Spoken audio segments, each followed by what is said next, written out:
दोस्तों, स्वागत है आपका मेरे चैनल एनसीईआरटी अड्डा में। आज हम डिस्कस करने वाले हैं क्लास 7 सोशल स्टडी का पार्ट आवर इन्वायरमेंट, जिसका फर्स्ट चैप्टर मैं लेके आ रहा हूँ इस वीडियो में। तो आपका चैप्टर स्टार्ट होता है क्वेश्चन पूछते हुए, व्हाट इज इन्वायरमेंट? इन्वायरमेंट क्या है? पर्यावरण क्या है? Whatever you see in your surrounding, जो भी आप जो है अपने आसपास देखते हैं, अपने सराउंडिंग देखते हैं, वो आपका जो है पर्यावरण कहलाता है, इन्वायरमेंट कहलाता है। या फिर जिसमें सभी प्रकार की जो लिविंग थिंग्स है, नॉन लिविंग थिंग्स है, जैसे नदी, तालाब, पहाड़, प्लांट्स, ह्यूमन, ये सारी चीजें जो है हमारे इन्वायरमेंट का पार्ट है। जैसे यहाँ पे आप देख सकते हैं, school building, table, chair, classroom, field, open field हो गया, रोड, गार्बेज, कचरा, और ये सारी चीज हमारे जो है इन्वायरमेंट का पार्ट होती है।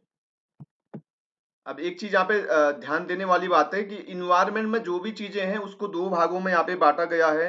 एक एक वो जो नेचर के द्वारा, जो प्रकृति के द्वारा क्रिएट किया गया है, या जिसको हम नेचुरली कहते हैं, प्राकृतिक कहते हैं, जो जो स्वतः जो इस पृथ्वी में पहले से उपलब्ध है। माउंटेन्स, रिवर्स, ट्रीज, एनिमल्स, ये सारी चीजें जो है पहले से मौजूद है।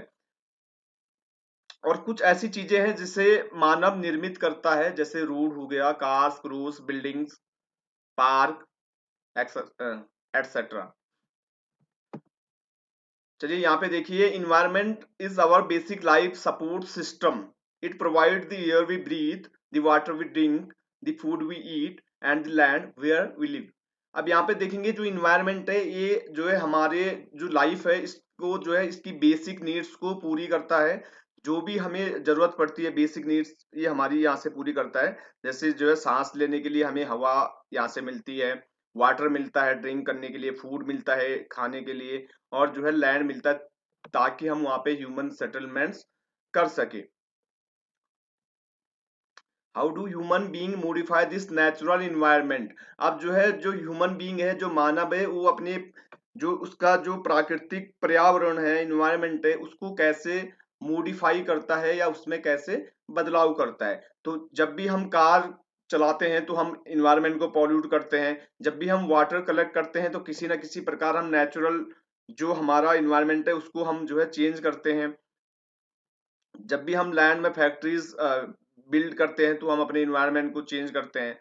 तो मानव ये सारी चीजें बनाता है, cars, mills, factories, container manufacture करता है। तो इस प्रकार मानव जो है अपने इन्वायरमेंट को किसी ना किसी प्रकार से मॉडिफाई करता है, या यूं कहे उसमें जो है बदलाव करता है। चलिए बात कर लेते हैं कंपोनेंट्स ऑफ इन्वायरमेंट, या इन्वायरमेंट के भाग, पर्यावरण के घटक इसको हम कह सकते हैं। इसको तीन भागों में डिवाइड किया गया है। फर्स्टली नेचुरली, या नेचुरल हम इसे कहते हैं। दूसरा ह्यूमन मेड, जो मानव द्वारा निर्मित है। और तीसरा यहाँ पे ह्यूमन को अलग रखा गया है, मानव को अलग रखा गया है, क्योंकि इन्वायरमेंट का ये एक महत्वपूर्ण पार्ट है। नेचुरल के अंदर वो सारी चीजें आती है जो प्रकृति में पहले से मौजूद है, जैसे बायोस्फीयर, लिविंग थिंग्स, जितनी भी लिविंग थिंग्स होती है। लैंड, जिसे हम लिथोस्फीयर भी कहते हैं। एयर, जिसको हम एटमोस्फियर भी कहते हैं। एंड वाटर, जिसको हम हाइड्रोस्फीयर भी कहते हैं। इसके बारे में आगे डिस्कस करेंगे। ह्यूमन मेड, मानव द्वारा निर्मित जो भी चीजें हैं, बिल्डिंग्स हो गई, park, bridge, road, monument, industry, ये सारे जो है मानव निर्मित है। ह्यूमन के अंदर देखेंगे, सबसे पहले आता है इंडिविजुअल, यानी कि एक सिंगल व्यक्ति। देन आती है उसकी फैमिली, जब बहुत सारे लोग बनते हैं तो एक फैमिली बनती है। जब बहुत सारे फैमिलीज बनती है तो एक कम्युनिटी बनती है। और जब बहुत समुदाय बनता है, और जब एक काफी समुदाय आपस में मिलते हैं तो ये एक रिलीजन का निर्माण करते हैं, एक धर्म का निर्माण करते हैं, जैसे हिंदू, मुस्लिम, सिख, ईसाई, बुद्धिस्ट, सिखिज्म। देन एजुकेशनल आता है, स्कूल, कॉलेजेस। देन इकोनॉमिक आता है, मार्केट्स हो गए हमारे, जो भी इकोनॉमी से रिलेटेड है। फिर पॉलिटिकल सिचुएशन आती है मानव के अंदर, जिसमें हम जो है पूरे कंट्री को या पूरे वर्ल्ड को अलग अलग कॉन्टिनेंट में डिवाइड करते हैं। देन अलग अलग कंट्रीज में डिवाइड करते हैं, देन स्टेट में डिवाइड करते हैं, देन डिस्ट्रिक्ट में डिवाइड करते हैं। तो ये पॉलिटिकल सिचुएशन के अंदर आता है। अब देखिए दोस्तों, यहाँ पे जो हमारा सराउंडिंग है, यानी कि जो हमारा इन्वायरमेंट है, उसको अगेन दो भागों में डिवाइड किया गया है। पहला है बायोटिक, दूसरा है अबायोटिक। बायोटिक में देखेंगे क्या है, the world of living organism, यानी कि जो भी इसमें लिविंग थिंग्स होंगी वो इसके अंदर आएंगी। प्लांट्स हो गए, एनिमल्स हो गया, ह्यूमन बीइंग हो गए। इसके बाद ये सारी चीजें। और ये अबायोटिक में देखेंगे the world of non living elements, इसमें नॉन लिविंग थिंग्स आएंगी, जैसे एयर हो गया, लैंड हो गया, वाटर हो गया, सॉइल हो गया, आइस हो गया, एटसेट्रा। तो जैसे हमने ऊपर देखा कि ह्यूमन मेड और नेचुरल में अलग अलग इन्वायरमेंट को डिवाइड किया गया था। फिर अगेन नीचे हमने यहाँ पे देखा कि जो नेचुरल इन्वायरमेंट है इसको दोबारा से अलग अलग भागों में, दो भागों में डिवाइड कर दिया है, बायोटिक एंड अबायोटिक। फिर यहाँ पे देखते हैं, people things and nature that surround any living organism is called environment. जो लोग होते हैं, जो थिंग्स है, जो नेचर है, इस और इसके सराउंडिंग जो जीव रहते हैं, वो सब मिलकर एक पर्यावरण का निर्माण करते हैं। It is a combination of natural and human made phenomena. ये एक कॉम्बिनेशन होता है, एक मेल होता है किसका, नेचुरल और ह्यूमन मेड फिनोमेना, यानी कि फिनोमेना जिसको हम ऑब्जर्व कर सकते हैं। उन सब नेचुरल और ह्यूमन मेड वस्तुओं का, थिंग्स का ये एक कॉम्बिनेशन होता है। While the natural environment refer to both biotic and abiotic condition existing on the earth. जबकि नेचुरल इन्वायरमेंट का, जैसे मैंने बताया था, नेचुरल इन्वायरमेंट को अगेन दो भागों में, बायोटिक और अबायोटिक में जो है यहाँ पे बांट दिया गया है। चलिए आगे देखिए, human environment reveals the activities, creation and interaction among human being. जो ह्यूमन इन्वायरमेंट है, ये मानव की जितनी भी गतिविधियां होती है, जितनी भी एक्टिविटीज होती है मानव के बीच, ये सारी एक्टिविटीज मानव जो है एक दूसरे से इंटरेक्शन करके करता है। तो ये भी जो है ह्यूमन इन्वायरमेंट के अंदर आता है। यहाँ पे देखेंगे जो इन्वायरमेंट है, ये इसका जो वर्ड ओरिजिन है, ये कहाँ से निकला ये वर्ड, ये फ्रेंच वर्ड है। इन्वायरनर का जो है ये फ्रेंच वर्ड इन्वायरनर का जो है वहां से ये बना हुआ है, जिसका मीनिंग होता है नेबरहुड या फिर सराउंडिंग, आसपास। फिर यहाँ पे देखेंगे नेचुरल इन्वायरमेंट में क्या है, land, water, air, plants and animals comprise the natural environment. इन सब से मिलके जो है हमारा प्राकृतिक पर्यावरण का निर्माण होता है। फिर आगे चलेंगे, लिथोस्फीयर देखेंगे। लिथोस्फीयर क्या होता है, इसे हम जो है स्थल मंडल भी कहते हैं, या जहाँ पे हम कृषि कार्य करते हैं, जहाँ पे हम चलते हैं, दौड़ते हैं, बिल्डिंग बिल्ड करते हैं, उस पृथ्वी के ऊपर वाले पार्ट को हम जो है लिथोस्फीयर कहते हैं। ये एक सॉलिड क्रस्ट होता है, हार्ड टॉप लेयर होती है अर्थ की, और ये जो है रॉक्स एंड मिनरल से बनी होती है। और इसके ऊपर जो है एक सोयल की जो है एक पतली सी लेयर होती है, जहां पे हम क्रॉप जो है लगाते हैं, ताकि हम वहां पे कृषि कार्य कर सके। इसके बाद देखते हैं, ये इसका जो सरफेस होता है, इसकी जो सतह होती है, वो जो है इरेगुलर होती है, यानी कि समान नहीं होती, असमान होती है, जिसमें बहुत सारे लैंडफॉर्म्स आपको देखने को मिलेंगे, जैसे माउंटेन, प्लेटूज, प्लेन्स, वैलीज, घाटी, पठार, मैदान, और जो है माउंटेन आपको यहाँ पे देखने को मिलेंगे। ऐसा नहीं है कि आपको सब जगह जो है समान समान मिलेगा सतह। Landforms are found over the continent and also on the ocean floor. अब जो लैंडफॉर्म्स है, यानी कि जो इसकी मैंने बात की, माउंटेन, प्लेटू, प्लेन्स, वैली, ये ना सिर्फ आपको कॉन्टिनेंट यानी कि लैंड वाले पार्ट में देखने को मिलेगा, बल्कि जब आप समुद्र के नीचे भी देखेंगे तो वहां पे भी आपको अलग अलग लैंडफॉर्म्स मिलेंगे, जिसमें आपको माउंटेन, प्लेटू, प्लेन्स, वैली, सब चीजें आपको वहां पे भी देखने को मिलेगी। Lithosphere is the domain that provide us forest. ये एक ऐसा डोमेन है जहाँ पे जो हमें फॉरेस्ट प्रोवाइड करता है, ग्रासलैंड प्रोवाइड करता है, लैंड प्रोवाइड करता है, ताकि हम उसे उसमें एग्रीकल्चर कर सके, और ताकि ऐसा हमें जो है ऑप्शन देता है, ताकि हम वहां पे ह्यूमन सेटलमेंट कर सके, बिल्डिंग वगैरह का निर्माण कर सके, एक सभ्यता को जो है वहां पे बसा सके। इसके अलावा ये जो है एक इंपॉर्टेंट सोर्स है मिनरल वेल्थ का। सारे जो मिनरल वेल्थ है, मिनरल ऑयल है, डीजल, पेट्रोल, लोहा, जितने भी धातुएं हैं, यहीं पे हमें मिलती है। और ये इसका इम्पोर्टेंस इसलिए भी ज्यादा है क्योंकि अगर ये नहीं होता तो ना हम एग्रीकल्चर कर पाते, ना हम मिनरल प्राप्त कर पाते, ना हम ह्यूमन सेटलमेंट कर पाते, इसलिए इसका महत्वपूर्ण योगदान है। चलिए एक बार इस पिक्चर को देख लेते हैं, डोमेन ऑफ द इन्वायरमेंट। सबसे पहले यहाँ पे हाइड्रोस्फीयर है, हाइड्रोस्फीयर की हम आगे भी चर्चा करेंगे। ये मेनली वाटर का पार्ट है, इसे हम जल मंडल कहते हैं। और ओशन, रिवर्स, लैक्स, जितने भी चीजें वाटर से रिलेटेड, जहां जहां हमें पानी मिलता है, वो इसके अंदर आता है। देन लिथोस्फीयर, जिसे मैंने अभी ऊपर बात की थी, स्थल मंडल, जहाँ पे ह्यूमन सेटलमेंट, क्रॉप वगैरह का हम करते हैं। देन है एटमोस्फियर। एटमोस्फियर हमारे आसपास का वातावरण हो गया।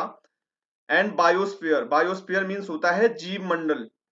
ये इन तीनों को मिलके बायोस्फीयर का निर्माण होता है।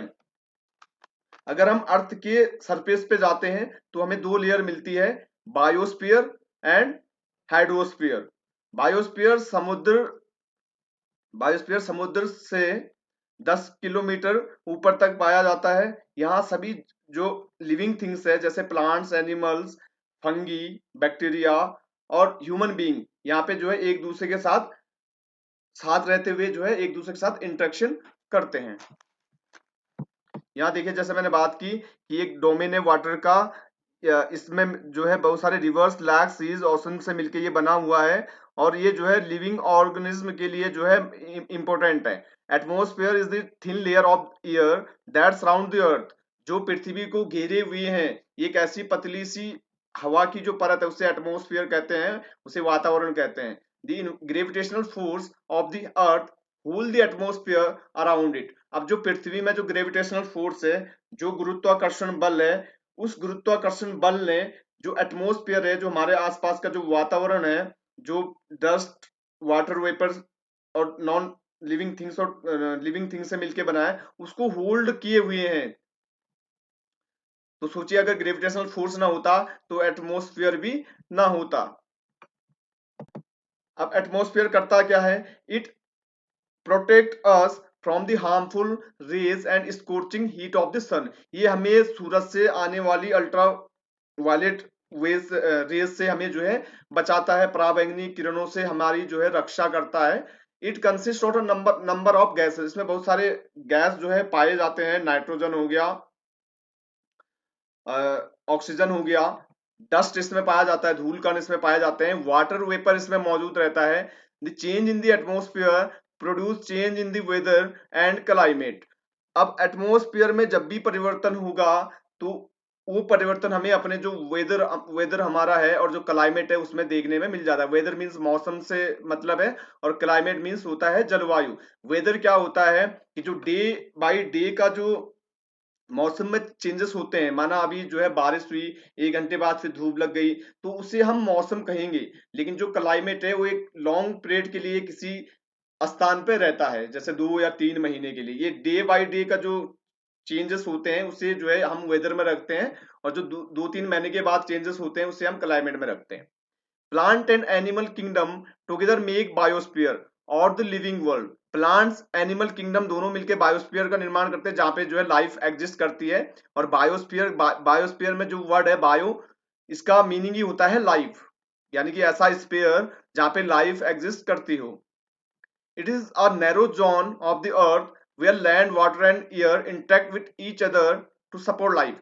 ये पृथ्वी का, ये अर्थ का एक जो है छोटा सा भाग से कह लीजिए, जो तीनों को मिलके बनता है, जहाँ पे जो है मानव, वाटर, लैंड सारे मिलके जो है एयर हो गया, एक दूसरे के साथ इंटरेक्ट करके जो है लाइफ को सपोर्ट करते हैं।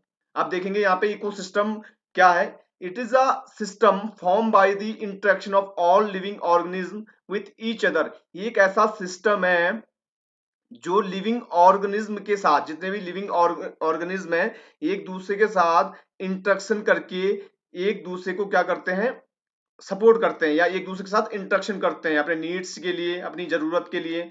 All link by transfer of energy and material. ये जो है मैटर को ट्रांसफर करते हैं, पदार्थों को ट्रांसफर करते हैं, और एनर्जी को, ऊर्जा को ये एक दूसरे को ट्रांसफर करते हैं। जैसे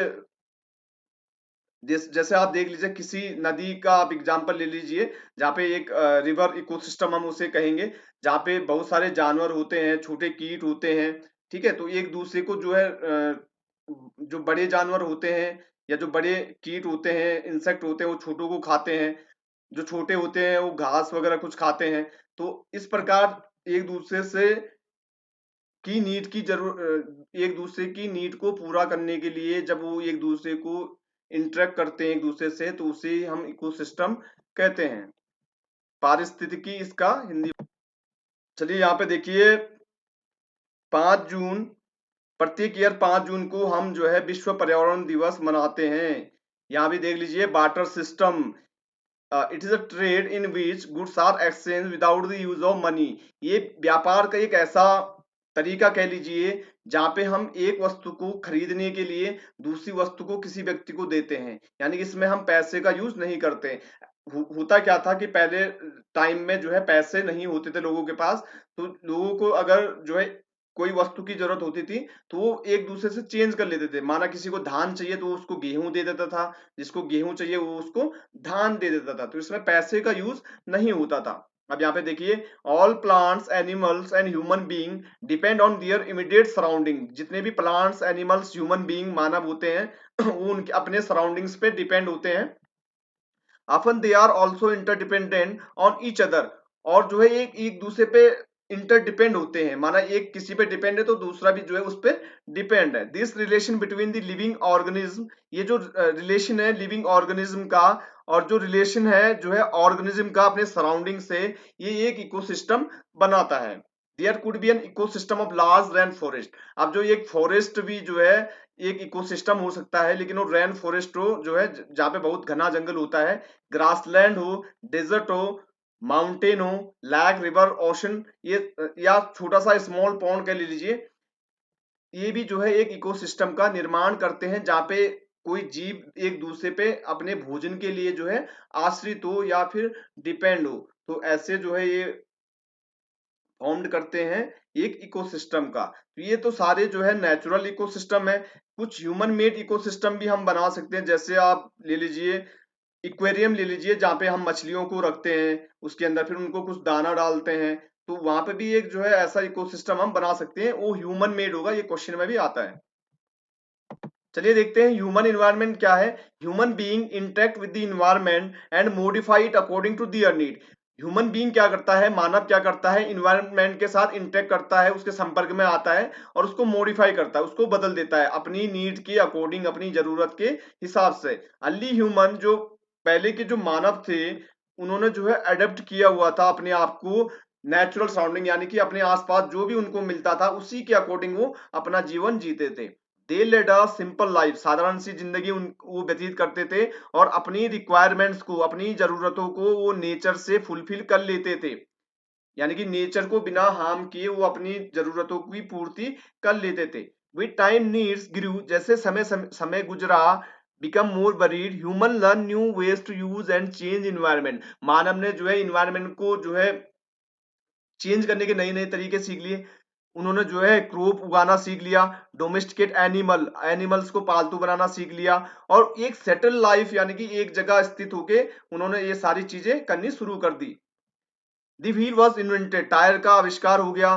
सरप्लस फूड वॉज प्रोड्यूस, जो सरप्लस फूड था उसका उत्पादन शुरू हो गया। सरप्लस फूड का मतलब, अगर मुझे 4 बोरी गेहूं का जरूरत है या नीड है, तो मेरे पास 4 नहीं 10 बोरी हो रही है, यानी कि जरूरत से ज्यादा जब कोई प्रोडक्शन होता है तो उसे हम सरप्लस प्रोडक्शन या सरप्लस फूड कह सकते हैं।